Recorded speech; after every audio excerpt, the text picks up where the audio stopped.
Kia ora, everyone. Welcome to today's webinar, Measure, Reflect, and Act. This webinar is hosted by the UN Women's Empowerment Principles New Zealand Committee, and we are delighted to have you join us for your lunch hour on what promises to be an insightful and engaging session. The UN Women's Empowerment Principles are a set of 7 guidelines that are designed to promote gender equality and empower women in the workplace, the marketplace, and the community. They were established by UN Women and the UN Global Compact, and they are the primary vehicle for the corporate delivery of the United Nations Sustainable Development Goal number 5 around women and girls. The principles include encouraging high-level corporate leadership for gender equality, equal opportunity, inclusion, and non-discrimination, health, safety, and freedom from all violence, education and training, enterprise development and supply chain and marketing practices, and community leadership engagement, and what we're talking about today, specifically around transparency, measuring, and reporting. These principles provide a holistic framework for businesses to create a more inclusive and equitable environment, ensuring that women and men can fully participate and contribute to all aspects of economic and social life. As advocates for gender equality and sustainable development, you are each ambassadors who are driving change in your workplaces and your communities. I want to say a very big thank you for the time and the effort and the inspiration that you each provide, not only to your corporate spaces, but also to the communities around you. The work that you are doing has effects that are visible both locally and felt around the world.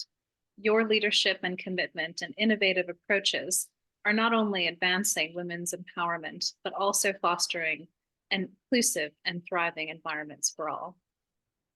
Today's discussion will focus on best practices, success stories, and the challenges that organizations face in implementing the women's empowerment principles. We'll also explore how the WEPs monitoring tool can be leveraged for continuous improvement in gender equality initiatives. And for the first time ever, the UN Women's Empowerment Principles New Zealand Committee, along with the New Zealand Work Policy Research Institute, have offered the WEPs monitoring tool for free for all organizations so that we may level up New Zealand. A rising tide lifts all boats. Whether you are a dedicated WEP signatory or someone eager today to join the movement or just learn about what we're doing, this event is designed to empower you with the knowledge that matters. We are very honored today to have a distinguished panel of speakers and guests who will share their experiences and their insights on advancing gender equality in their respective workplaces. I have the great pleasure of introducing Emma Bennett, People and Culture Leader within Home New Zealand, our 2023 White Camellia Awards Supreme winner, to share about her organization's WEPs journeys. Thank you all again for joining us on your lunch. Let's dive into this important conversation. Emma, take it away. Thank you, Tara. As Tara said, my name is Emma, and I am the People and Culture Leader for Home Construction. We are a purpose-led national construction company who wants to ensure that every family and individual in New Zealand has a healthy, a sustainable and affordable home to live in. This drives the projects we take on and also how we reinvest our profits back into the community. At home, people are at the heart of everything we do. They are the reason why we are here to build those homes, and the people that help us achieve our goal are really important to us. The WEPs initiatives, so the 7 principles of women's empowerment, were really strongly aligned to our own values. So Home became a signatory for WEPs in 2018. And the key reason for that was so that we could work towards attracting and retaining more female talent, particularly in a male-dominated industry of construction. We know that when Wahine are better represented on our sites and leading our projects, that all aspects of our business are better on nearly every measure. being recognised at last year's awards really gave us a platform to share our why and advocate within the industry for this really important work. Some of the things that we've been doing over the last 18 months that have really helped us on our journey include getting our staff more involved. We found that changing with people rather than, for people is far more effective. So we established our very own Women's Empowerment Committee. We got our female staff involved so that they could share and support each other and learn from each other as well. We meet monthly and we use the amazing framework of the 7 principles to guide the work, identify the gaps, and really focus on the key initiatives that are important to us and our people. One of our first small changes that were really impactful for our team was to commit to female toilets on all of our sites. We had sporadically done it, but it wasn't something that we had actually measured and committed to. And that's not just to the benefit of our staff, but that was also for the benefit of the build partners and our contractors that were also on site. So it was thinking about our site communities when we did that. One of the other things that we're particularly passionate about at Home Construction is actually about recruiting and getting more females into this industry. Many of you may know that the construction industry females are quite underrepresented. So in New Zealand, approximately 50% of the available workforce is female. However, in the construction industry, we've only got 15% represented. And when we look at specifically site-based and trade-based roles, that's as low as 2.5%. So there's definitely an opportunity for us to grow and encourage women into this area as well. We reviewed how we recruit, and while we were gender neutral and we have neutral language in there, we realised that to build this number, we needed to actually be more open and encouraging. So we changed the wording on our recruitment pages to appeal to women. Many of you will know the quite famous stat now, I think, around how men will apply for a job if they feel that they align with 60% of the skills required, whereas women will only apply if they're sort of near the 100%.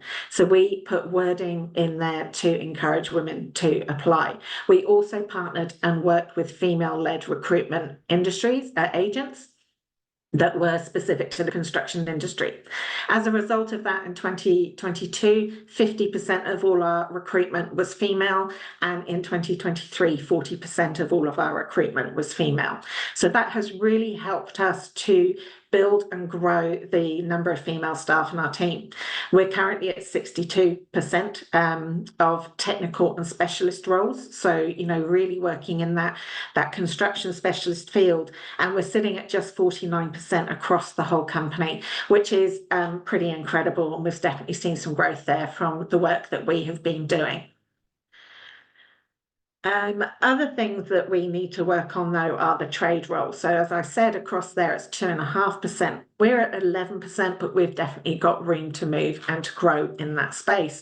And that is something that the evaluation tool and the framework is supporting us in doing. We know that the wahine in our industry will make it healthier and safer and more innovative. We also know that the culture of construction is not the greatest. We look at male suicide rates, and the age brackets and the industries that are most impacted in construction is always at the top of the list. So by diversifying the workforce in workplace sites and construction sites can only benefit that overall culture and well-being of all of our teams as well. We also know that actually moving women into more specialist roles and into higher paying roles like construction and away from things like caregiving roles or retail roles is actually also going to have a significant dent on the gender pay gap. So we're not just looking at benefits for us as Home as a company. We're looking at things that we can do to help our communities and also our industry in general. And that's what we're very passionate about advocating for and sharing across with everybody else in our region as well. We also need to look internally, and that's what the evaluation tool is also really good for. It's helped us identify some gaps and some areas of really strong improvement, which has helped us develop some key focus areas for the next 12 to 24 months. And one of those is particularly targeting and focusing in the Maori Pacifica. A region, an area to encourage not just women, but all employees, particularly into trade roles and into career pathways. So that's looking at training organisations we can partner with and really building those connections and those networks to do that as well. I have a bit of a love-hate relationship with targets and quotas and the idea of it. But I was at a Women in Leadership Summit not too long ago, and I heard a very smart CEO talk about the reason that they had put targets into their business. And he said that the target is actually the outcome you desire. And without a very clear goal and outcome, it was actually very hard to drive the change. And so one thing that we'll be looking to put in is actually quite strong targets around some of these specifics. I think saying that you want more women in your leadership team is a nice statement and well-intentioned, but by saying that you want 40% female or 50% female in your leadership team, it makes it far more actionable and measurable at the same time as well. I also wanted just to sort of say to everybody, when I joined Home 2 years ago, I can sheepishly admit that I had not actually heard of the Women's Empowerment Principles. I had been working in HR for about 10 years at that stage, and it wasn't a program or a framework that I had actually come across. And when I signed up to Home and they shared that they were one of the signatories and it was came from the United Nations, I must admit my imposter syndrome reared its head, and I suddenly thought, I don't know much about this topic. How can I lead and add value? I haven't specifically worked in this area. I'll be talking to people that know far more than me. And I really had to battle with that. But when I looked at the principles and the framework and used the evaluation tool, I found them to be so practical and accessible. And really easy to learn from and really easy to guide the work that we were doing. And what it actually made me realize is that a lot of the things that are done naturally or informally, or that I had been doing and Home were doing, were actually part of the work there. So I think, many of you will be sitting in this room, and the examples I've given you, you'd probably be thinking, well, we do that. We've looked at our recruitment wording. We do talk to these people. We do partner. This is really important to us. So naturally, a lot of people out there are doing already some fantastic work. Where the tool and the framework can come in is to really help you target and understand what is really important for your business as well. And as Tara said, it's about measuring our impact and really looking at what we can do in the pathway forward as well. So I really do recommend getting involved. I want to thank Tara, Madison, the entire New Zealand WEPs committee for allowing me to share with you today. Also, if you would like to get in touch, I am more than happy to talk on this subject for far more than a few minutes that we've got today. I know many of you will agree to that, but I'm more than happy if you would love to reach out and get in touch. And, it's important that we all share and learn from each other. Thank you very much. Thank you, Tara. Thank you so much, Emma, for sharing just a small snippet of the impactful work that is reaching both within and throughout both the construction industry, but also throughout Aotearoa, and also for sharing your and Home's WEPs' journey. And I'm sure that there will be a number of individuals in the room today who will take you up on your very generous offer. So we're very grateful for that in advance. Thank you, Emma. I now have the great pleasure of introducing Professor Gail Pacheco from the New Zealand Policy Research Institute. Please accept my sincere apologies for slaughtering the name at the beginning of this. I know that Gail and her extraordinary team have done a new rebranding, and I encourage everyone to take a look at the New Zealand Policy Research Institute website and all of the fantastic work that they are leading. We've had the honor of collaborating with the New Zealand Policy Research Institute in its previous iteration and now as it is today, and Gail. And I'd love to share just a little bit about Gail's background before she jumps into her presentation. Gail Pacheco is a professor of economics and director of the New Zealand Work Research Institute at AUT. She is an applied econometrician with a passion for evidence-based analysis, particularly in the labor and health fields. The majority of her research focuses on utilizing skills, linked administrative data, with particularly strong use of the integrated data infrastructure from Statistics NZ to inform policy debate.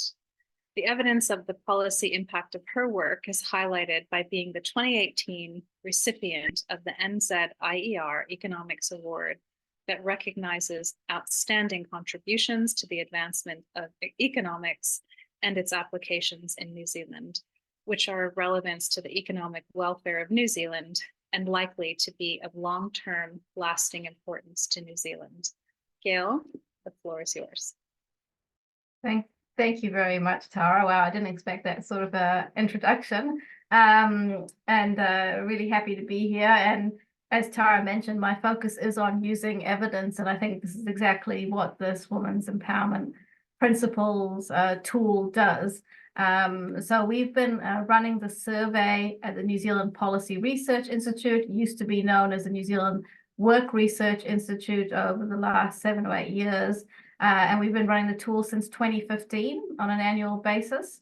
And I thought it would be useful today to kind of talk a little bit about the tool and talk about what the benefit of it is, and as well as some of the things we need to keep in mind when using the tool as well.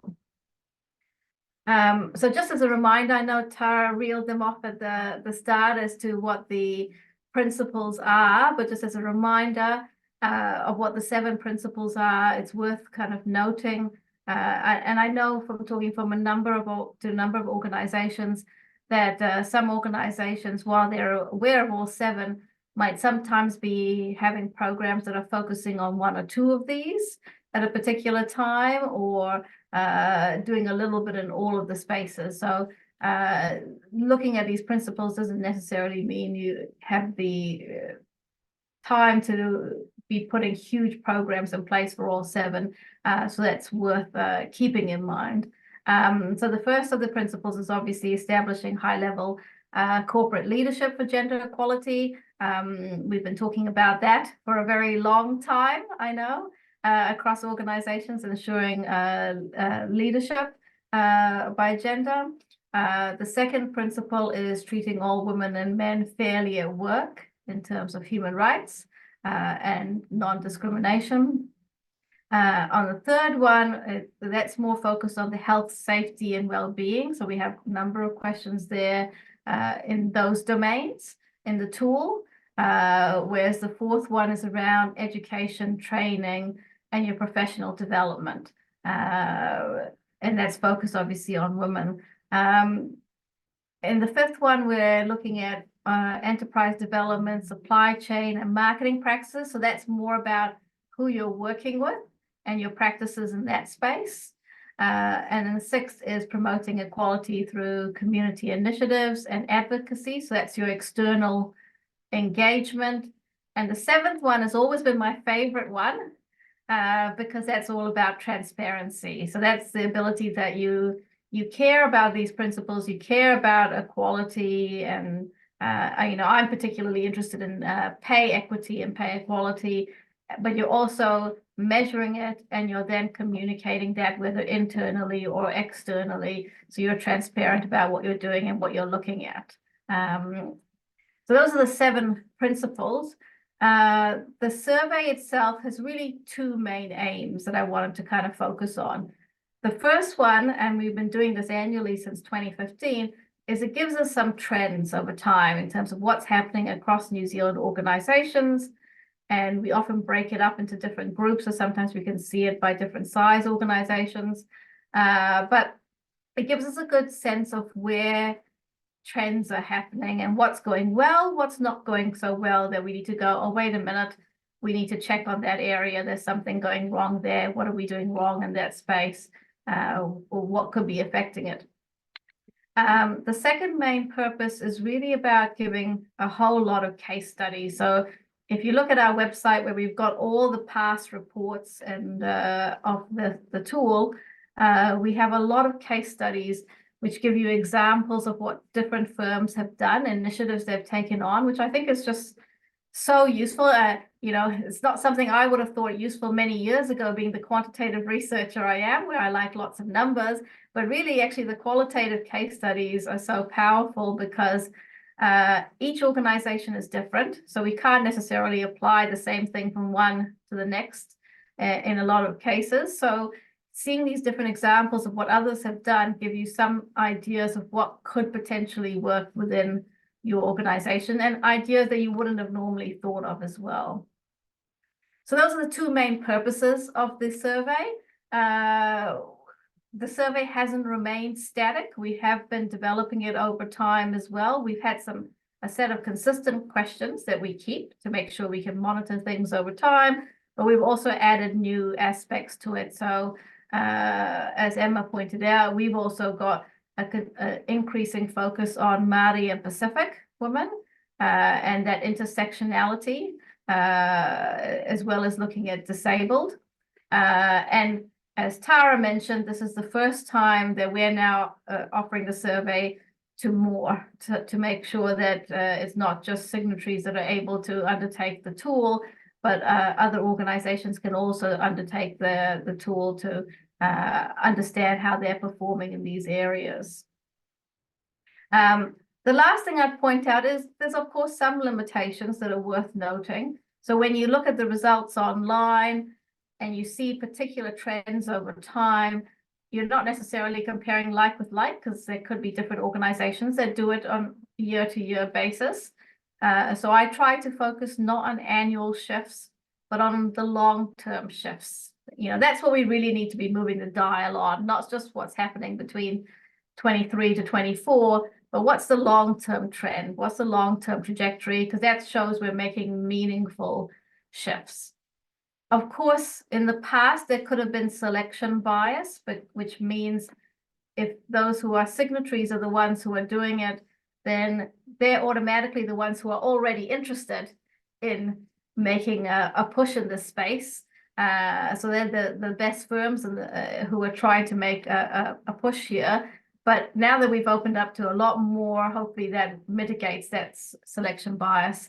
And the last one, I guess the limitation we've had in a couple of years is if you've got a small number of firms who undertake the survey, then you can't break down results by lots of different groups.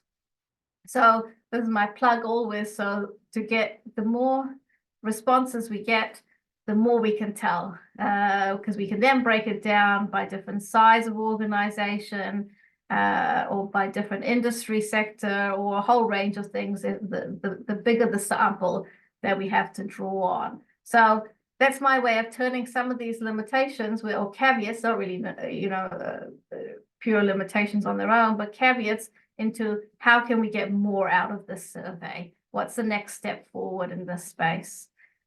So yeah, that's a little bit about the survey, and happy to answer more about the survey, whether in the Q&A section later on in the session, or at a later point if you want to reach out directly as well.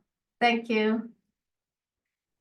Gail, thank you so much. It's been extraordinary to have your and the team's guidance as we continue to refine the survey. And for those who maybe have not been taking the survey since 2015, it's wonderful to know that we have helped to both inform and inspire the United Nations Women's Empowerment Principles on a global level. So this is work that is very rooted locally, but the effects are felt internationally at the highest level. So thank you so much, Gail. Now, this next portion of our webinar here is going to be turned over to our esteemed judging panel. And the UN Women's Empowerment Principles New Zealand Committee is comprised of 4 partners: the New Zealand Federation of Business and Professional Women, Zonta International District 16, the New Zealand Human Rights Commission, and UN Women Aotearoa New Zealand. We have consistently had one representative from each of the partnering organizations that sit on the judging panel each year. I've had the great pleasure of being on the judging panel for a number of years, and this year I've passed the torch on, and I'd like to introduce our esteemed panel. The first representative that we have is Christine Berridge, and she comes from the New Zealand Federation of Business and Professional Women. We also have Desiree Kirby from Zonta International District 16, Oliver Christeller from the New Zealand Human Rights Commission, and Catherine van der Meulen representing UN Women Aotearoa, New Zealand. So over to you, Christine, and the panel. Thank you, Tara. So just a quick information about us. So I'm a member of Business and Professional Women, which is an all-volunteer women's networking, development, leadership and advocacy organisation that's existed in New Zealand for the last 85 years. I've been fortunate to be a member of the WEPs committee for the last 3 years, and as noted, this year I'm a judge on the panel. BPW New Zealand's been part of the UN Women's Empowerment Principles Committee in New Zealand since its inception, working with the other partners to engage with the business community in this key area. The 7 principles are as relevant today as they were when they were first introduced, with the NZPRI annual survey giving businesses the opportunity to reflect on the manner in which they are utilising the principles within their businesses. Principle 7, measuring and reporting, has a major role to play in the WEP space by companies having a cycle that sets targets, plans, reviews, policies, and practices annually. There is the opportunity to see the positive trends that utilising the WEPs tools has towards empowering the women in your workplace and communities. As part of the judging panel, I am encouraged to see the engagement that we're receiving from businesses in this year's survey. Best of luck to everybody that's taking part in the panel, and I'm looking forward to it. Thank you.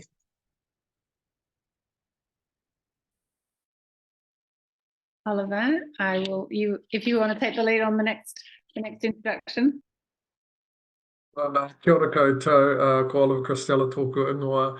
I work at Te Kahui Tika Tangata New Zealand Human Rights Commission. The New Zealand Human Rights Commission is established under the Paris Principles of the United Nations, and we have a role of protecting and commenting on human rights domestically in Aotearoa. That includes commenting on the human rights dimensions of Te Tiriti o Waitangi. We're really privileged to be here. Our team, I work for Sinoma Li'i, Dr. Karanina Sumio, who is Equal Employment Opportunities Commissioner and also holds the Women's Rights and Gender Equality portfolio. So that's why we're sitting on the panel today. We're really keen to see participants contribute, to be proactive in this space. Great to see organisations like Home taking the lead, and we know that there's many more organisations out there in Aotearoa who are doing great work on gender equality. We're really keen to see applicants who are looking at the full diversity of women come through. We know from our own inquiry in 2022, we did a Pacific Pay Gap inquiry, and that came out and showed that benchmarked against Pākehā men earning 100%, that Pākehā women were on 86%, or 86 cents in the dollar, Māori women were on 81 cents in the dollar, and Pacifica women were on 75 cents in the dollar. So obviously there's a lot of work when thinking about gender equality to think about the diversity of women, also looking at whaikaha spaces disabled, and gender diversity as well. Yeah, a great privilege to be here and sit with some really awesome wahine tour and to sit on the judging panel. So yeah, thank you. Kia ora. Thanks, Oliver. And we've got Desiree from Zonta to share more about her world as a judge. Kia ora tātou. Firstly, I have to apologise. My laptop camera has decided to cease working about half an hour ago. So I'm just the disembodied voice for a few moments, so I'll try not to talk too long. I am I'm a past governor of Zonta International District 16, and we are a global advocacy and service organisation. working to build a better world for women and girls. So by example, we are the selected NGO partner on the UN Global Program to End Child Marriage. At a local level, here in Aotearoa, New Zealand, we monitor and submit on legislation relevant to women and girls and support a range of organisations within our communities, such as women's shelters and so forth, to do their work. In my day job, I'm a chemical engineer working in the sustainability space, and I also do a lot of business awards judging of various forms. So this is my first time judging for WEPs, but I've been a panel committee member of WEPs for a number of years now.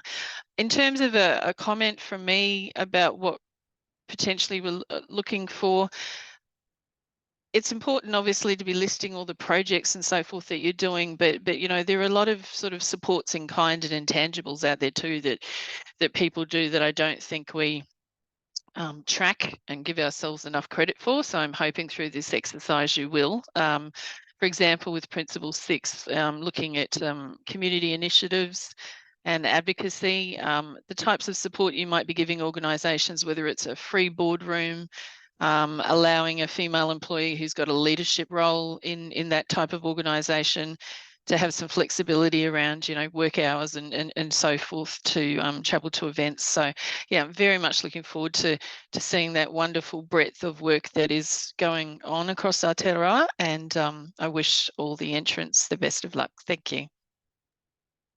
Thank you, Desiree. My name is Catherine Vandermeulen, and today I'm representing UN Women Aotearoa, New Zealand. This is my second year that I'll be judging the White Camellia Awards. Sorry, here's my light flickering. Hopefully that's not my electricity going out. That's been shorting Christchurch. Yes, it's my second year judging the White Camellia Awards, and I'm super excited to read all the wonderful things that are happening within organizations. It's always such an inspiration. I guess for me, one thing that I think about when I'm looking at the awards, that even though some of the things that you might not think that you're doing enough in, or you haven't done anything significant in, I always think that you can, you know, with the small actions that you are doing within your organization, that really does reflect the culture in the organization. There was an amazing author called Robin Sharma, who I was obsessed with many years ago and read all of his books.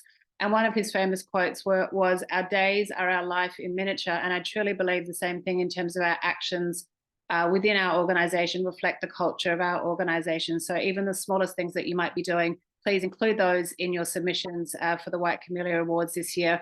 And you know, all of those things do stack up to create meaningful actions, meaningful culture, and as Gail mentioned, that meaningful long-term success and impact. So I'm looking forward to learning more about all the organizations. We do have so many more and new organizations this year who have submitted into the awards. So it'd be great to see the depth and breadth of what's happening in Aotearoa and New Zealand. Thank you.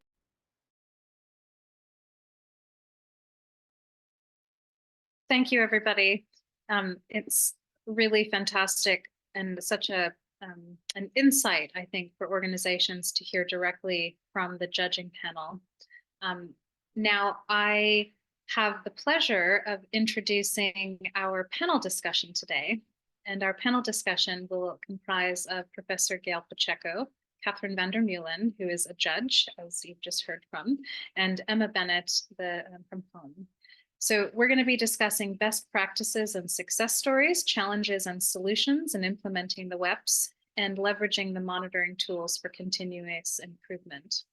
At the end of this panel discussion, I'd love to open this up to the audience for any questions that they might have. This is a really rare opportunity to have everybody in one place, and there are no wrong questions. And I do hope that when you do ask a question, you might be so kind as to pop your video on so that we may see you as you share the question that you have for our esteemed panel. So to start off today, I know that we've already introduced ourselves and the involvement that we have within the gender equality initiatives of the organizations that you all represent. But I'd like to ask a question that sort of forms the basis of what it is that we do here. And that's, what has inspired your organization to commit to the Women's Empowerment Principles, the WEPs? And how has this commitment influenced your workplace culture? So I'll start with that question, and I'm not going to point to anyone, so please unmute yourself and feel free to share with us. Thank you so much. I'm I'll happy happily- to. I was just going to say, I'll do just a quick comment and then I'll pass to you, because I think it's more directed at Emma and Catherine, because I'm representing the Institute more, where we do the survey because it really fits with our focus on wanting an evidence base. We do a lot of other work as well on pay gaps. We've done for the Human Rights Commission as well as for the Ministry for Women. And we've always been focused on that equity issue and having a good evidence base and being really transparent in what we find.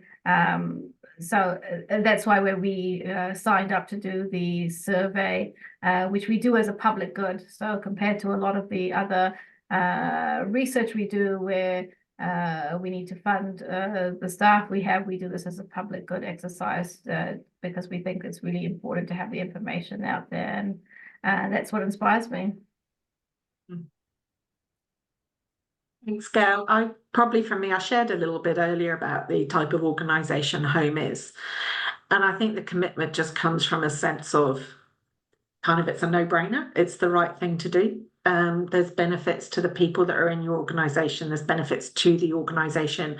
There's benefits to the industry. If you whichever part of the scale you go on, there are benefits. I think one thing that we talk about a lot here is not just what we do and why we do it, but the how we do it is incredibly important. So it is important we treat our people well, that we look after them, that we give them opportunities, that we pay them fairly, that we look out for them on a much broader sense. And I think that's where the drives come.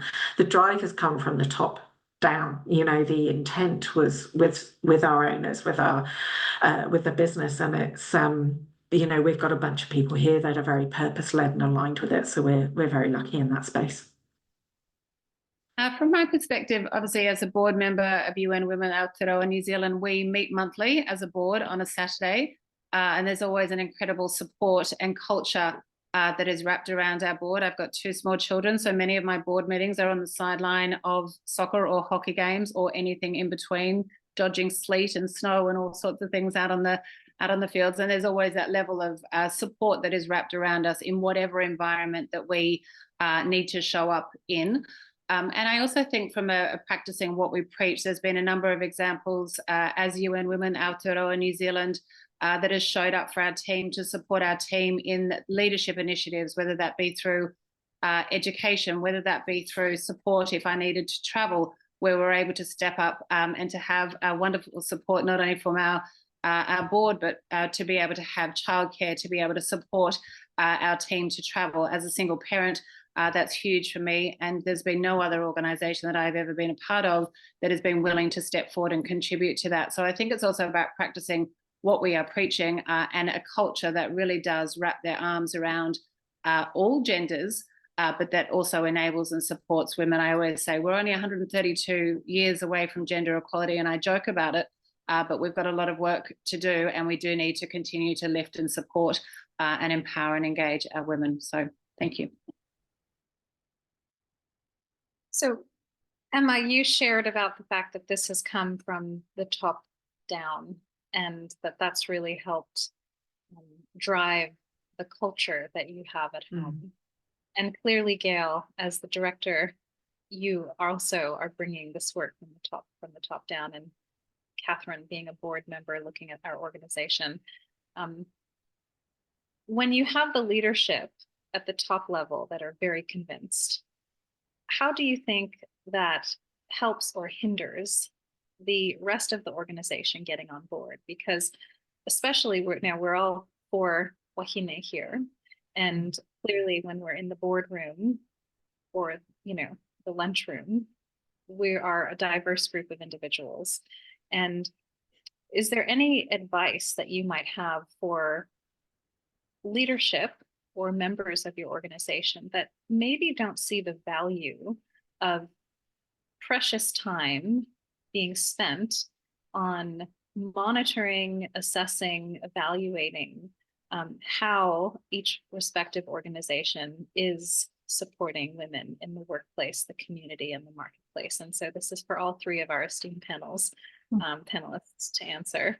And maybe I'll do a little bit of finger pointing, so forgive me, but Gail, I'll start with you here because you have quite an interesting perspective on this. Yeah, I think, yeah, it's a really interesting question. So I think, yes, it's the top down is quite important. I mean, that shows role models in the space, and I think that's really important.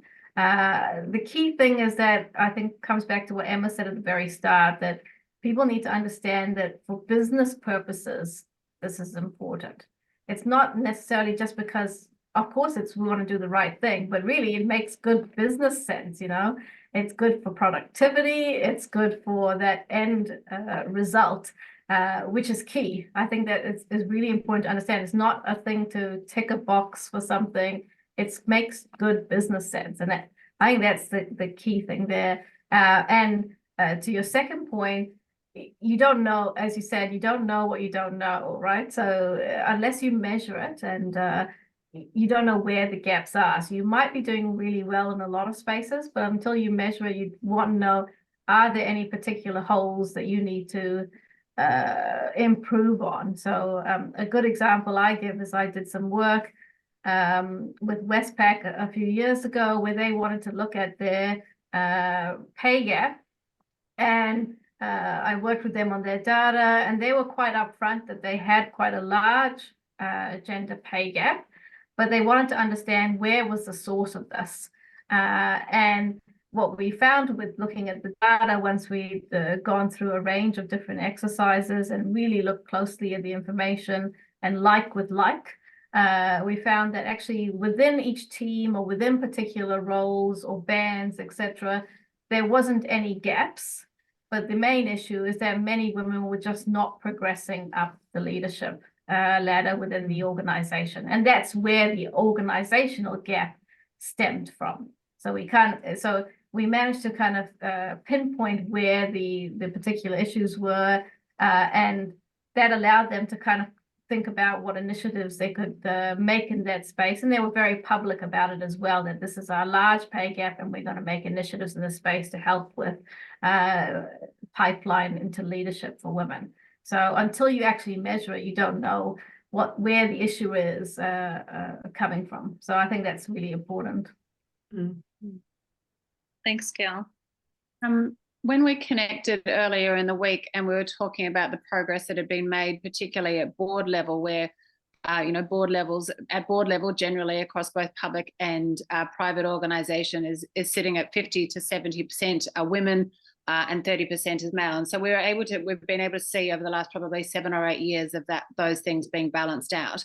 And I think that does take great courage and leadership to be able to make those changes and see the impact. And we are now seeing, how that impact and the dynamics are changing at board level. And I think the same thing is starting to happen across the entire level of leadership within organization. And you don't need to have a title to lead with a title. You don't need to be the CEO to be the leader. You can be, I don't know what the word is here. My children use it, the janitor, because they watch YouTube, but the janitor in a toilet and cleaning it, or a toilet cleaner, and you can still be a great leader. So no matter what role you play within the organization, you can lead by example, not lead by title. And I think the more women that can plant the seeds and bring these to different organizations' attention. I've just recently been involved in quite a masculine organization on a contract, and it was not my role. I was working in a strategy and propositions piece of work, and it was not my role to go and tell them what they should look at from a human capital perspective and the resources. But on my parting days, I thought, well, it's an opportunity for me to go and share something that's important to me, and how could an organization that is probably 90% women really advocate and champion this. So if we can just create those small actions, we don't need to have the leadership titles to be able to lead without a title. And so making sure that those things that are important to us as human beings are at the table, and those things that are relevant can be brought to different organizations. And persistence is a great word. We can plant the seeds. We've got to water the seeds and nourish the seeds and go back to the seeds and replant the seeds. And, you know, we need to create that persistence to be able to make those long-term and significant changes.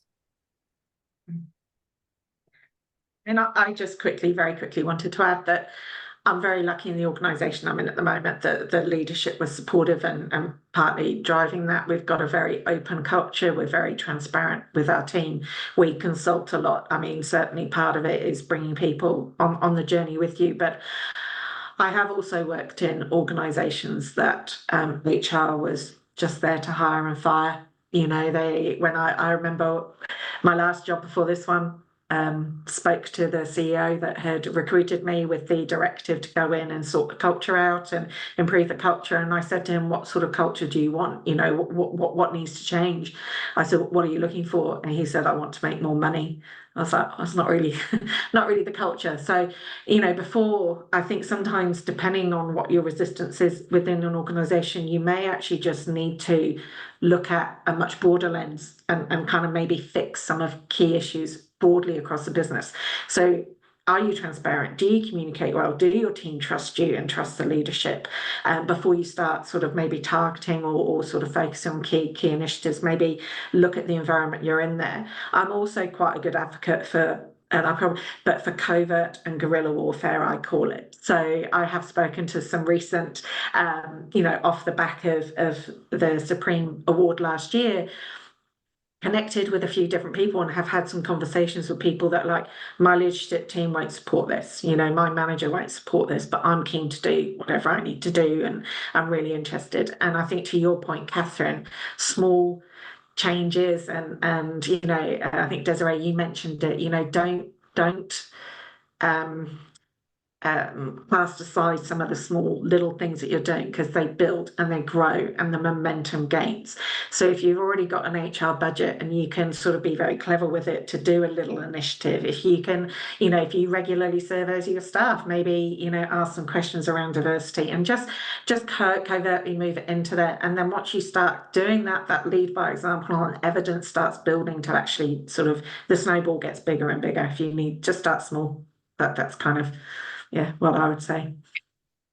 Wonderful. Thank you so much. And, you know, before we open it up to the audience for questions, you know, Gail, you spoke about doing well and doing good and the argument that supporting women in the workplace just makes good business sense. And I love that. I'm going to use that. What kind of culture do you want? I want to make more money. I mean, these are asking the hard questions and being brave enough to do this. What is the culture that you want, and really being open to assessing where you are as an organization. And sometimes that does reflect on the leadership, and it does require a little bit of a raw introspection. Catherine, I loved how you shared about that leadership does not have a title attached to it. And I think that that's really important, that we all within an organization have a responsibility to make the organization better, and our being a part of it is a critical, our voice being a part of it is a critical component of that. So now I'd love the audience to have some questions. I know that this is a wonderful opportunity for individuals. So please, if you would put your hand up and we can unmute yourself, we'll call upon you. And if you could take your videos, put your videos on so that we have the pleasure of seeing you, that would be fantastic.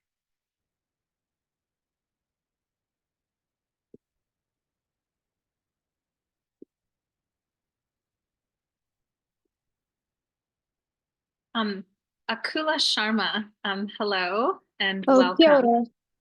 Kia ora, kia ora, ko Akula Sharma toko inua. I'm a human rights advocate.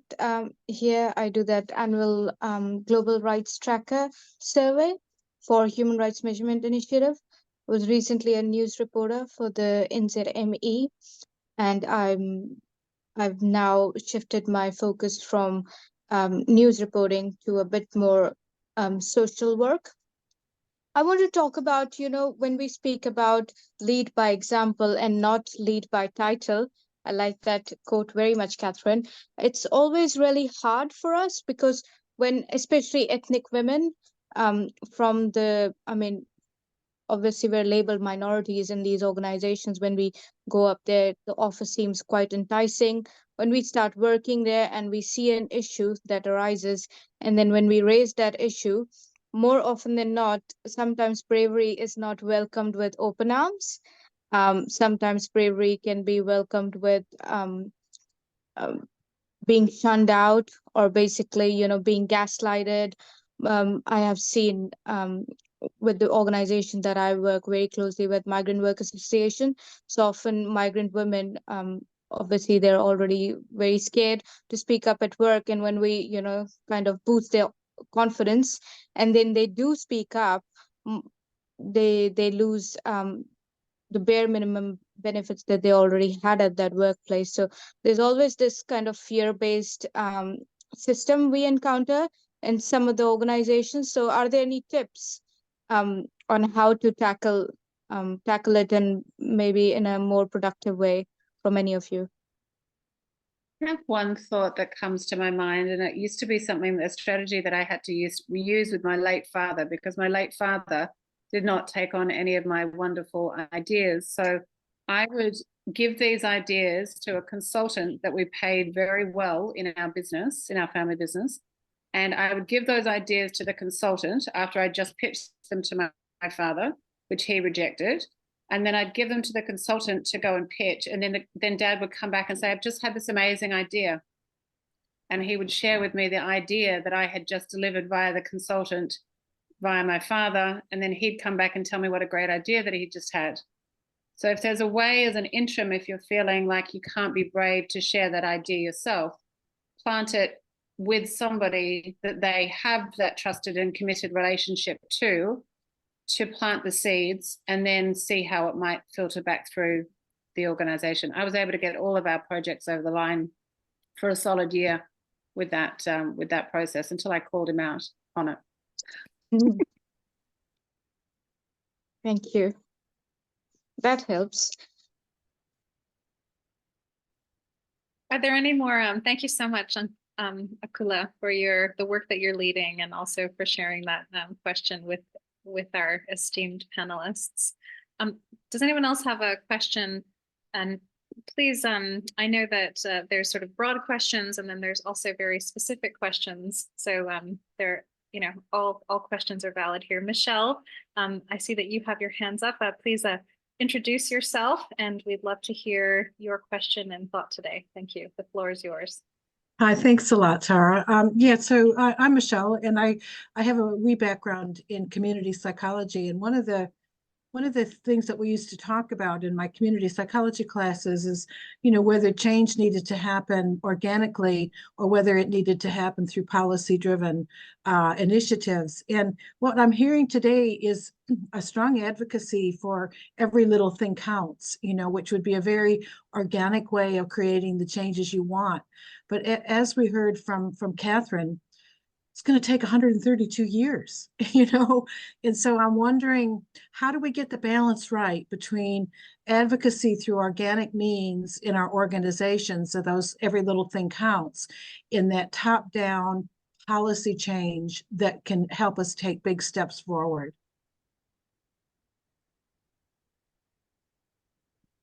I'll just have a quick thought there. I think we need both, right? I don't know what the exact balance is between the two, but I think we certainly need both the organic and the policy shift. We can see, for instance, what has happened in the public sector once they had really strong policy in the space, and they required organizations within the public sector to report on their pay gaps, and then as well as their ethnic pay gaps, which was, I can't quite remember what happened in that space. That was supposed to start this year. I can't remember if that is still happening or not, but they've had to report on their gender pay gaps for the last few years.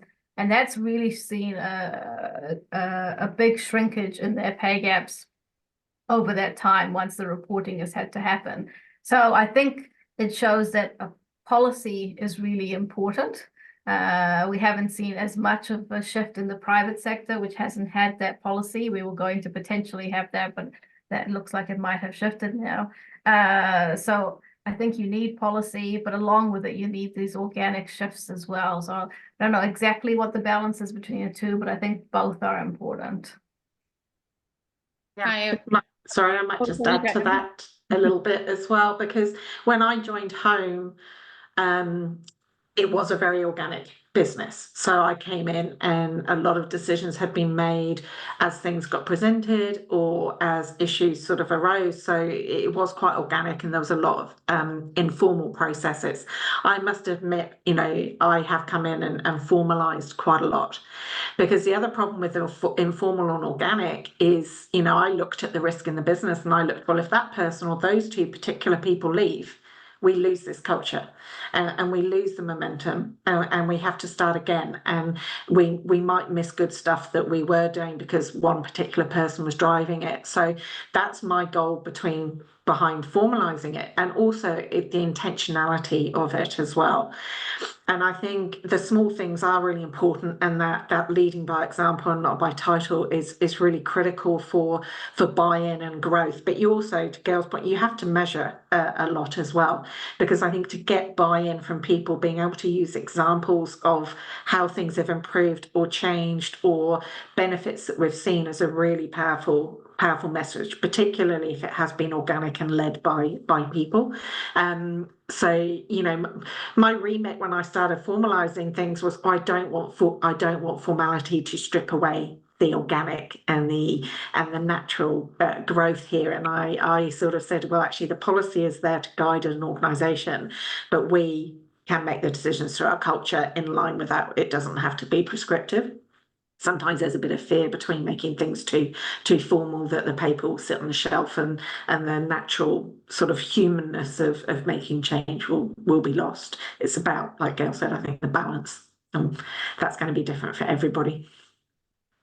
I absolutely agree with the balance, but particularly on the organic focus and those small actions, even though they might be small actions within an organization, I always say we need to amplify those voices. So whatever small actions you are making, go out and tell 100 people, deliver write a blog, do a video post about it, share it on social media, share it on the website, tell and share stories. We need to be great storytellers about the work that we are doing.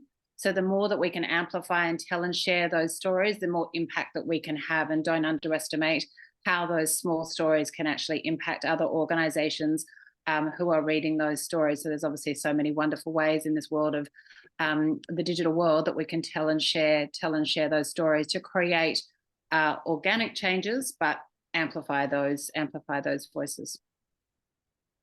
That's wonderful. And thank you so much. And Patricia's put in the chat that data is crucial, and she believes it helps negotiate and present clear examples. Absolutely, Patricia.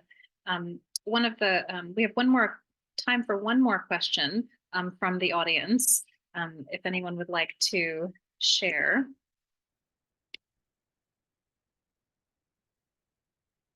And if not, I will pose a final question to the group. And this question, it's a little bit about hopes and dreams, which I know we're talking about metrics and analysis here, so it might not seem synergistic, but please hear me out. If you are starting from square one as a startup, or if you have just found yourself in a boardroom and you are put to the task, as Emma said, of formalizing or institutionalizing some of the programs or initiatives that your organization is doing, how, and this is going to extend to the judging panel and potentially even to some of our audience members with the esteemed people that we have in the audience today, how or what advice would you give to individuals in that space who say, this is what we want to see, this is the outcome we want, we're not quite sure how to get there, but we do feel that there is a roadmap. Obviously, we believe that the Women's Empowerment Principles provides this roadmap and this toolbox, but is there any thought around how you can create that dream into something that's crystallized into a formula where it can be achieved? Because we all know that you cannot, what is measured is achieved, and what is not measured potentially is just a dream. So I'll pose that to the audience and to our esteemed panelists before we go. There's so many layers to that, Tara, on a Tuesday layered questions. The only thing that I would say about that is visualization. We do a whole lot of work with our next generation of female leaders, particularly to connect to the land, and they are living in a concrete jungle, and we support them to go on this journey to visualize a different future. And they say that after the visualization process, they feel less anxious, they feel less stressed, they feel more optimistic, they feel happy, they feel joy about what they can actually see. And we just take them through a very colorful and bright storytelling journey about a very different future that they can't see. So we need to rewrite the story, and we need to get visual about rewriting that story. What do we actually physically, visually want to see our world look like? What does a boardroom look like? What does an organization look like? How do we live as a community? What are those things? And visually, have that represented in a way to storytell. So that would be my approach to that dream and hope. We need to visualize and see it first before we can take the steps to get there. And then we bite the elephant in small bits. Thanks so much, Catherine. Any other thoughts from our esteemed panelists, our judging panel, or the audience?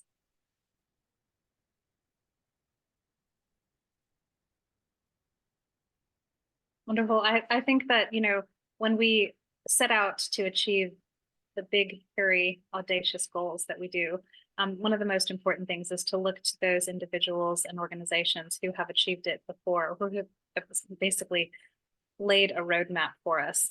And I would really like to encourage each of the organizations here represented today and the individuals to consider reaching out to past women's empowerment principles, White Camellia Award winners, signatories. We're all listed on our website.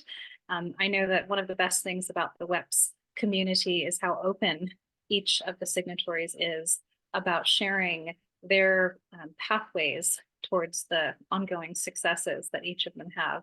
This is something that cannot be done individually.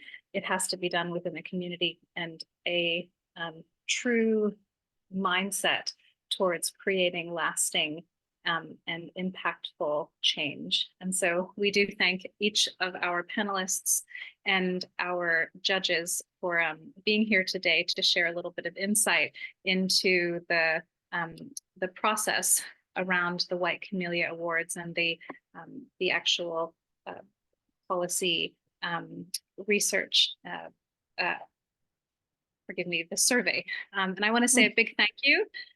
We'd also like to extend our appreciation to our valued WEP signatories and supporters whose dedication absolutely drives the positive change that we are seeing in Aotearoa.